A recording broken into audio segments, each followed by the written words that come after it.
हमारा आज का टॉपिक है legislation related to marriage and family, यानी कि जो विधानसभा के अकॉर्डिंग जो नियम बनाया गया है मैरिज और फैमिली से रिलेटेड, उसके बारे में आज हम पढ़ने जा रहे हैं, जिसके अंतर्गत आता है प्रिवेंशन ऑफ सती एक्ट। यानी कि जो पुराने समय पे जो एक एक्ट चलता जा रहा था, सती प्रथा जो चलती आ रही थी, उसका विखंडन करने के लिए, यानी कि उस सती प्रथा को रोकने के लिए जो एक्ट बनाया गया था, वो एक्ट 1829 ईस्वी में बनाया गया था। यानी कि 1829 में वो एक्ट बनाया गया था, जिसके अकॉर्डिंग ये था कि अगर कोई भी फीमेल जिनका हस्बैंड का डेथ हो जाता है तो उन्हें सती नहीं होना पड़ेगा। यानी कि पुराने टाइम पे ये था कि अगर किसी के हस्बैंड का डेथ हो जाता है तो हस्बैंड के साथ साथ उनकी वाइफ को भी सती होना पड़ता था। या फिर अगर कुछ ऐसी स्त्रियां होती थी जो स्वेच्छा होती थी और कुछ ऐसी स्त्रियां होती थी जिनको समाज के दबाव में आकर उन्हें सती होना पड़ता था। तो 1829 ईस्वी में इस प्रथा का विखंडन किया गया और इस प्रथा पे रोक लगाई गई। और इसके अंतर्गत ये भी नियम लागू हुआ था कि अगर किसी भी स्त्री को सती होने के लिए अगर उकसाया जाए या फिर उस पर दबाव डाला जाएगा तो दबाव डालने वाले को और उकसाने वाले को पनिशमेंट दी जाएगी। दूसरा आता है इस विधान के अंदर कि हिंदू विडोज रीमैरिज एक्ट, यानी कि जो हिंदू विधवा होंगी उनके रीमैरिज एक्ट के बारे में। यानी कि पहले के टाइम पे ऐसा था कि अगर कोई स्त्री विधवा हो जाती थी तो उनका एकदम जो जीवन होता था वो बहुत ही ख़राब कर दिया जाता था। जैसे उन्हें समाज में छुआछूत में उनको समाज से एकदम अलग माना जाता था, उन्हें गलत तरीके से देखा जाता था और उन्हें हीन समझा जाता था। तो इस चीज़ को बदलने के लिए एक एक्ट आया कि जिसके अंदर ये था कि अगर कोई हिंदू विधवा हो जाती है तो वो फिर से दोबारा शादी कर सकती है। वो हिंदू विडोज रीमैरिज एक्ट 1856 में आया था। इसमें जो भी अगर कोई स्त्री होती है जो अगर विधवा हो जाती है और अगर वो चाहती है या फिर कोई और उसको सहारा दे रहा है तो वो दोबारा से फिर से शादी करके अपना लाइफ ठीक कर सकती है। नेक्स्ट है the civil for special marriage act, यानी कि जो समाज में स्पेशल शादियां होती है उसके बारे में इस एक्ट में बताया गया है, जिसके अंदर जो कि 1872 ईस्वी में है। इसके अंदर ये है कि कोई भी पर्सन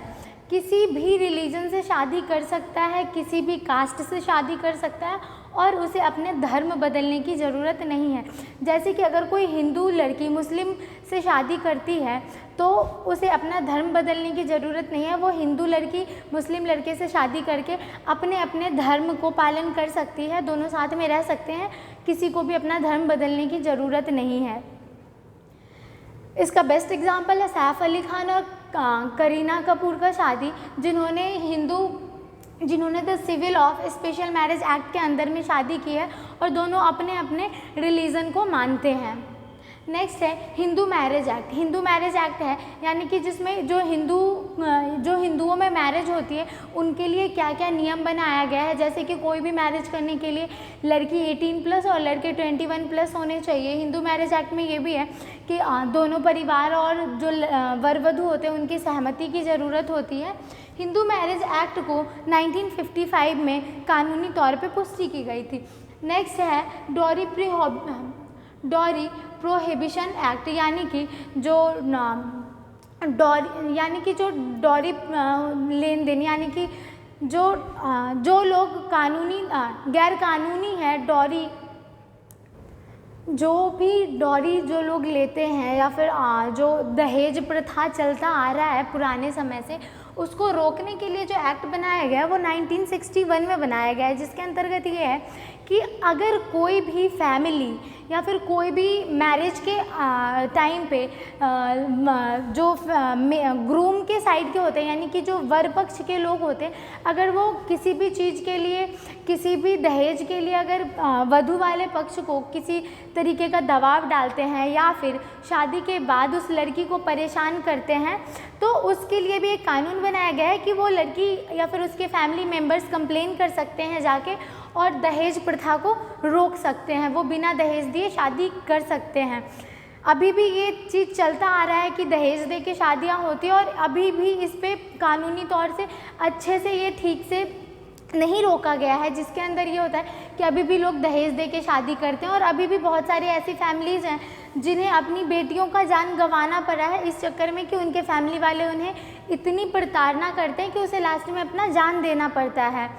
तो डॉरी प्रोहिबिशन एक्ट में यही है कि दहेज लेना और देना दोनों ही कानूनी तौर पे जुर्म है, और जो भी दहेज ले रहा है या फिर जो दहेज दे रहा है, दोनों को पनिशमेंट दी जाती है अगर कानून में पता चल जाता है, अगर किसी ने कंप्लेन कर देता है तो। नेक्स्ट है the Hindu adoption and maintenance act, यानी कि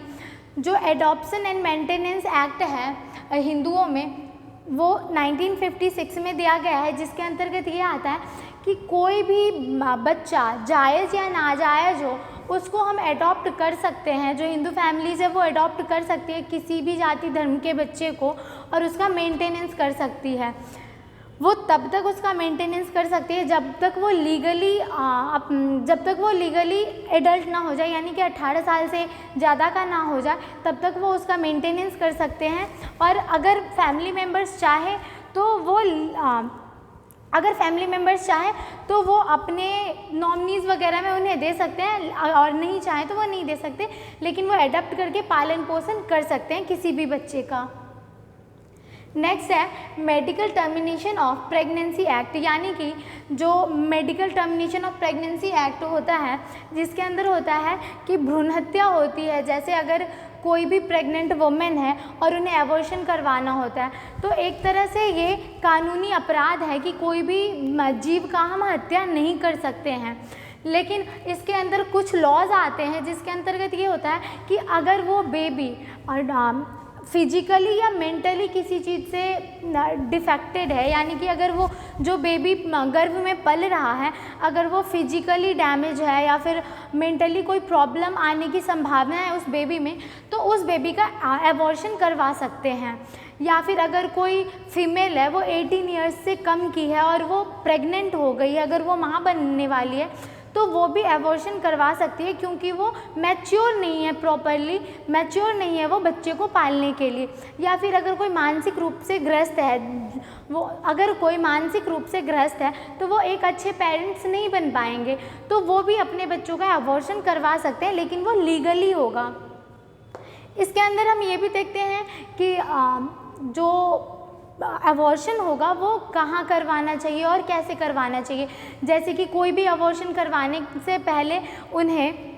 मेडिकल चेकअप करवाना होगा, टाइम देखना होगा कि बेबी कितने वीक का है। जैसे अगर 12 वीक से कम का है बेबी, तभी हम एबॉर्शन करवा सकते हैं, उससे ज़्यादा तक का नहीं करवा सकते। बेबी में फिजिकल या मेंटल डिफेक्ट होना चाहिए, जिसके कारण ये हो कि बेबी का फ्यूचर ख़राब हो सकता है। अगर वो बेबी अपंग होगा तो ऐसे भी वो बाद में उसकी लाइफ ख़राब होगी, तो ऐसे बच्चों को अवॉइड करवा सकते हैं। नेक्स्ट है क्रिमिनल लॉ अमेंडमेंट एक्ट, यानी कि कोई भी क्रिमिनल लॉ अमेंडमेंट एक्ट होगी इसके अंदर ये है कि जो भी संविधान के अंदर कोई भी अगर ऐसे नकारात्मक हिंसा कर रहे हैं कोई लोग, जैसे कि किसी का रेप करना, किसी को हैरेस करना, तो उनके लिए एक कानून बनाया गया है। उस कानून के अंतर्गत उन्हें पनिशमेंट दी जाती है कि कोई भी व्यक्ति किसी के ऊपर गलत नज़र नहीं रख सकता, किसी को गलत तरीके से टॉर्चर नहीं कर सकता, किसी का रेप नहीं कर सकता। अगर कोई ऐसा करता है तो इसके लिए कानून में बार बार संशोधन होता है और उसके लिए अलग अलग नियम आते हैं, जिसके अंदर उन्हें पनिशमेंट दी जाती है। नेक्स्ट है हमारा फैमिली कोर्ट, यानी कि फैमिली कोर्ट जो है, फैमिली कोर्ट एक्ट, उसके अंतर्गत ये होता है कि अगर कोई भी फैमिलीज़ है, यानी कि पति पत्नी और परिवार के बीच का कोई मसला है जिसका हल निकालने के लिए वो आपस में नहीं निकाल पाते, तो इसके लिए एक फैमिली कोर्ट बनाया गया है, जिसमें जाके पति पत्नी अपने आपसी झगड़े का निदान कर सकते हैं। वहाँ पे अगर जैसे कि किसी को तलाक चाहिए तो वो तलाक फैमिली कोर्ट में जाके उन्हें मिलती है, या फिर परिवार को और भी कोई प्रॉब्लम हो, जैसे घरेलू हिंसा या फिर परिवार की तरफ से दहेज के लिए कोई प्रेशर डाला जा रहा है, तो उसका कंप्लेन वो फैमिली कोर्ट में जाके कर सकते हैं और वहाँ से उन्हें उसका निदान मिल सकता है। फैमिली कोर्ट एक्ट 1984 में दिया गया था। इसके अंदर भी आते हैं कि किस बिहेवियर के लिए कैसा पनिशमेंट मिलेगा वो डिपेंड करता है कि उनका बिहेवियर कैसा है। नेक्स्ट है family marriage and their influence on health and health practice, यानी कि जो फैमिली मैरिज होता है, अगर फैमिली में मैरिज होता है उसका प्रभाव क्या है हेल्थ पे, स्वास्थ्य पे, और स्वास्थ्य के प्रैक्टिस पे कैसा प्रभाव है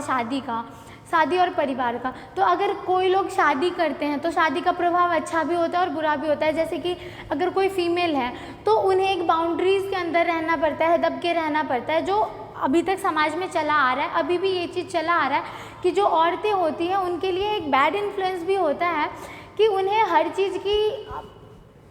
उन्हें इंडिपेंडेंसी नहीं मिलती, हर चीज़ के लिए उन्हें आज़ादी नहीं मिलती है। और इसके अच्छे भी इन्फ्लुएंसेस देखे जाते हैं, जैसे कि कोई शादी करता है तो परिवार संभल के रहता है, परिवार में एक दूसरे का केयर करते हैं सब लोग, या फिर अगर कोई स्त्री आती है परिवार में शादी करके तो वो परिवार का मेंटेनेंस अच्छे से करती है, परिवार के प्रत्येक मेंबर को अच्छे से संभाल के रखती है। अगर कोई बीमार होता है तो उसका केयर करती है, अगर कोई बच्चा है तो उसका पालन पोषण करती है, अगर हस्बैंड है तो उसका फिजिकल और मेंटल जो भी स्ट्रेस होता है उसको बांटती है वो। तो आज के इस टॉपिक में हमने पढ़ा है कि क्या क्या लेजिस्लेशन रिलेटेड करते हैं मैरिज से और क्या क्या प्रॉब्लम्स आते हैं और किन किन चीज़ों का निदान देखा गया है। आई होप आपको आज का वीडियो समझ में आया होगा। अगर कोई इस